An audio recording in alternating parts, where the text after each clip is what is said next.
Hi, I'm Cynthia for Artbeads Cafe, and Cheri with me today to talk about stamping. Stamping. Hi, Cheri. Hi. Did you have fun stamping? I did have fun stamping. Me too. It was noisy after a while, but yeah, you take out some aggression. Yes, it was really fun, and we have a lot of new items from Impress Art to do stamping, and we had a lot of fun because it was completely different. We did some bracelets, we did some mandala, and we're going to show you. Yes, we're going to show you how to do it, but we're going to have a lot of tutorial also showing all of this. So let's start, and I'm thinking let's start with the blank, and you see we have like this beautiful big heart. And you have some square, you have some, there's a washer. Washer, yeah. And then I love this very simple blank. You can do a lot with just round blanks like that. Sure. And here, so we have a tag, but here we have, it's a link. It was flat. And Cheri, do you want to show us with the tool what you did? So they have this wonderful tool. It has nylon jaws. And you just position your flat blank in the jaws and then squeeze and then just kind of work your way around until you get that nice curve. Yes. So something that like this would be perfect on, say, a leather cuff or something where you can rivet it onto something where you want that curve. Yes. So this was really easy to do. Great, but don't forget to stamp it first. Yes. before you do your curve. First. It's a whole different look. Yes.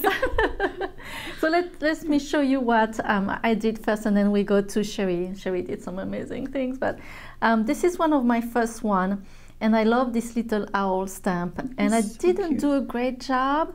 I was kind of shaky first, and I want to show you my mistakes. And but then I think the overall look is really charming. I think it's so cute. Thanks. And things is I'm talking about is like, for example, I did this bracelet, and it's not perfect, and some of the flowers are also pretty shaky. And the reason is because I have a wood table. I wanted to protect it, so before I put some plastic on top of it, I put a mat, but it was really, really thin, but still kind of cushy, you know, cushy mat. And I think when I stamp, it kind of makes some vibration. Right. And that's why my flowers went really, really so bad. You want a good solid, yes. Like a bench block behind that metal when you stamp. Yeah. Oh, I did on the bench block. Oh, you did? Okay. Yes. And that was on the mat. Yes. And it's still okay. That's a really good tip. And my bench block was not as big like that. It's just a square that I put on top. So maybe this take the bending a little better than it was just on the square. Okay, but that's good to know. If you're on a nice solid surface, you're maybe going to get a better impression. Yeah, so make sure it's really on a hard surface, because really I'm kind of disappointed that things was a little too shaky. And the same on this one. I thought, okay, let's try to do something else, and still it wasn't good enough. And then I went to another place, another side of my table where it was okay to damage it. Well, it's not damaging, sorry, I want to say that, but I was not as concerned. And then I did some mandala, so the impression was much better. Okay. And I was really happy with that. And we're going to show you how to do those mandala. We have from Impress Art the stickers that make the job so much easier. Yes. And then I wanted to just play, and I did those really cute little tags, and I punch a hole, so it's just a round like that, and I punch a hole with this tool. That was really easy. Oh, good. And I play with it. So this is my family and our initial. So I have a D here for Devin, my husband, with a tree, because he loves trees. The outdoors. Yes, he loves the outdoors. The C for me, Cynthia, and I did the owl because I love birds, right? Yeah. And here it's an A for Alex with a spaceship, because my son is someone who just go for it, and he loves adventure. And then here a J for Jessica, and a Christmas tree, because she just loves Christmas. I love that. She can play Christmas music all the time. And I showed that to her, and she was like, "Oh, awesome!" Oh, She loves it. good job, Mom. Cute. Thank you. And then I put some Tiracast charm. I thought the Tiracast charm goes really well That's with the very stamping, nice. and I was really happy Fun with that. look. Yes, and Cheri, you made some amazing pieces. Oh, thank you. And I just love those. It was fun. It did take a little practice. Yes. They weren't amazing to start out with. This one was my first. And you use here, I'll get that. You use the stickers from this booklet. There's all kinds of neat tools in here. And the sticker I used is this. So this peels off and it's sticky. And I'd not done this before, so I peeled it off and I positioned it on my disc, and then I left it. And I went and did some other things. And I came back and looked at it, and I'm just not quite ready. I don't know what I want to make yet. And it ended up staying on the piece for 2 days before I attempted it. And so I stamped it, and it takes a little practice. Spacing how the little sticker. Here, I can show you. This one's on here. The template has this nice grid with all these rings, so it shows you, where you can position your stamp, and it's up to you then to get the stamp in the right spot. And so I stamped it, and it turned out okay. I made some mistakes, and then I went to peel the sticker off. And it did not want to come off easily at all. And so I'm like, oh, what did I do? And I think that it's because I left the sticker on for a couple days that it just really hardened on there. So I don't recommend that. I would sticker it and then go. Go for it. Talking about the sticker books, and I forgot to show that. In the sticker book, first you have quite a lot of stickers, so those are great. And but here you have those lines, and this is for doing letters. Nice. And I just love that, and I was able to make this really cute bracelet. So you put the sticker here in the middle, and then you just stamp on top of the sticker, and you know exactly where your letters are going. And I just loved it. I thought that was really easy. And not only they have for straight line like that, but also rounds. For going around a washer style or the outside edge of a disc. Exactly. If you want to spell family or peace or something like that, those are great stickers. So this is such a great little book. Wonderful tool. That you can use, for stamping. Definitely. Yes. Sorry. No, that's okay. So my second try was this piece, and I think it turned out pretty good.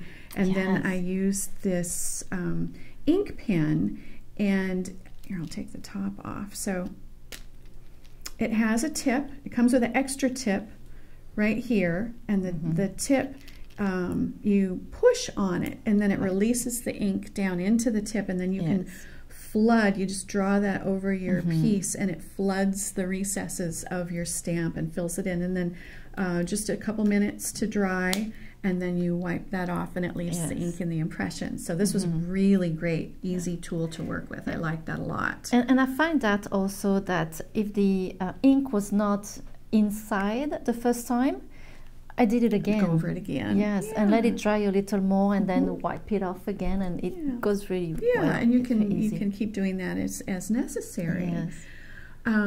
So then my second piece, I wanted to do a larger mandala, and this was my first attempt at the large one. And I just practiced getting a pattern that I liked. My center was a little off, which kind of throws the whole pattern off kilter, where, if you keep going. And but I just wanted to see, all the different patterns that you could make with these different stamps. This one was one stamp set, this one here. And those 4 stamps come in the set, and that was a lot of fun. With this one, I mixed 2 different sets, or 3 maybe. I used, I think I used all 3 of these. Not every stamp, but most of them, I think. And then just practiced the layout and got it the way I liked. But I thought, I'm going to try that again, see if I can get it a little closer. And so I positioned the sticker, and right off the bat I messed that one up and thought, well, I'm going to pay attention maybe a little better on where I'm positioning within the lines. Yes. And you know, how you get that stamp in position, how do you know if it's lined up, and that just takes a little practice, but it actually isn't difficult. It's just paying attention and trying a little bit. So exactly. Super fun. And so ultimately this is the piece that I ended up with, and then I put the ink inside of that. That is great. I was real happy with the way this one turned out, and then I thought, oh, I'm going to layer that. So then I did a little washer just with one of the little impressions. That is really beautiful. That over the top. Really beautiful. And I have to say, I loved this sticker. I really just kept going with it, and so my next one was this bangle, and I put the round sticker in the center of the bangle. Of course, this was flat, and started from the center, and then just kind of thought, okay, now I want to go out to the edges, and I didn't need to apply any more guides. The one sticker was enough. But I could have, if I wanted to follow this around, I could have put another sticker down here to continue going. But it wasn't necessary for this particular piece. Because it was round, it stuck out over the edge over here, and when I went to tear that off, it tore off real clean, and so I looked at it and thought, oh, okay. So I just took that little piece of sticker and put it on the ends, and thought, okay, well, I'll just do the ends a little bit. So such a great idea. I was able to kind of reuse the sticker a couple times. That is beautiful. So that was a lot of fun. So do you want to see how you put the sticker on? Okay. So, oh, here we go. I've got the large disc on my bench block. And then I'm going to peel one of the stickers out of the book. So all the stickers have the same size, and it doesn't matter if you use a small disc or a big one. Right. All stickers, one size fits all. Yes. Kind of yeah. And so then it's tempting to look at the center of this pattern and try and get that, well, where's the middle? But what you really want to be looking at are those outside rings and getting those down over your disc so that your disc is within those boundaries. Right. I'm not going to do that because I can't see without leaning over the top of it. You'll just see the top of my head. But you just position those rings until you get them just right, and then press it down, and then just press it right to your bench block. And this is what I like also in the sticker. It's big enough that it holds your piece. It holds right it there. Nice and still for you. Yeah, so that's a really neat tool. Yes. And then you just position your stamp. You can, I'm guessing you can start wherever you want, but the center makes sense. And then you just position your stamp the way you want it, following these lines, you know, whichever way you want to work, and then stamp. Yeah. And then what I saw, some that you did, I tend to put my stamp right in the middle of those two lines. But some of yours you used that line as the middle of your stamp. Right. Yeah, kind of depending on the stamp, the impression that I was going for, I kind of mixed it up. So yes. Yeah. And my other tip is get as many blanks as you can, because you need to practice. You do. I did at least 3 times before I was able to do something. Yeah. And what I do is I keep my my pieces too, because I like to, before I do a stamp, I like to know, to be sure what kind of stamp it's going to be. Right. So I always have a bunch of blank like that, and I just stamp on them to see what is the impression of the stamp. And you can keep your mistakes and continue practicing on those too. Exactly. Instead of wasting a new one. Yes. Yeah. I do that a lot, so I never throw them away. So. Right. And can you show us how to use that tool for the bangles? So this is the niftiest tool. This is used to get a nice curve on for the cuff. So you just put there, you can see there's an end piece here, and then the blank fits down inside that groove, and then you want to just kind of hold it steady, and hold it steady, and just bend that around. And then slide that out and put the other end in. and then just push that around. Right. That's really a great tool. Yeah, so nice. And this is a really nice sturdy piece to work with. It's very, very sturdy. And then you can take this tool, and if you want to tweak these ends a little bit, fold them in a little more, put a little tighter curve on it, you can use this just to kind of work your way around the bangle. Yes. And one thing is, when I use the longer tool to do the shape, this bangle is a little too big for me, so I use the other tool here, and what I did is I press together like that, so holding the tool, yes, to tighten it up to my wrist size. So really easy to make those bangles, and really fun to do. Great tools. I was really impressed with the tools. It is. The other thing I wanted to point out, I used a different hole punch for my pieces. Each of these have holes punched, and so I used this one, and this comes with 2 different sizes, and you just screw right through, and the screw goes right through and creates a hole, and it was like butter.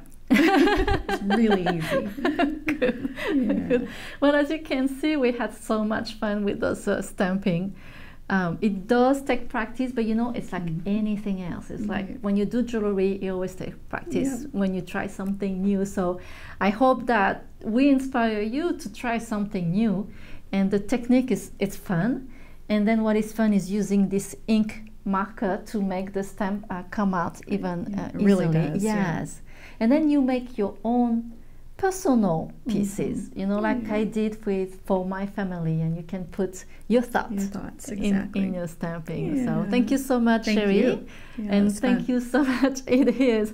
Thank you so much for joining us today at Artbeads Cafe, and make sure to subscribe to our email newsletter and get all our great promotion and our great ideas. So thank you very much. Au revoir. À bientôt. Bye-bye.